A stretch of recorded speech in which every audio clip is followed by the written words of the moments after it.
It was a sunny day, and Emily was driving back from work, lost in her own thoughts. Suddenly, she heard a loud bang and her car spun out of control, crashing into another car. She was in shock and didn't know what had happened. As she got out of her car, she saw a man approaching her. He was tall and handsome, with piercing blue eyes. "Are you okay?"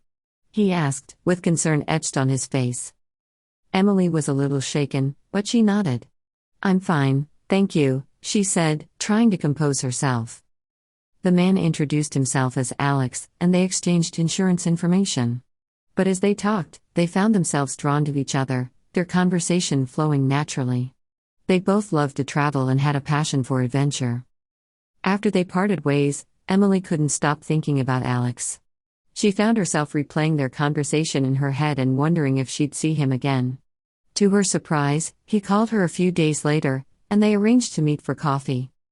As they sat across from each other, Emily and Alex talked about everything from their favorite movies to their dreams for the future.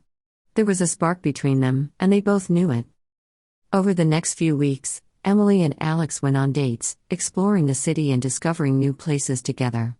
They laughed, talked, and fell in love. It was as if the accident had brought them together for a reason. One day, as they stood on a bridge overlooking the city, Alex turned to Emily and said, "I know this might sound crazy, but I feel like I've known you my whole life. I love you." Emily's heart skipped a beat, and she knew that she loved him too. They kissed, and it was as if the whole world had disappeared. Years later, Emily and Alex got married on that same bridge, surrounded by the people they loved.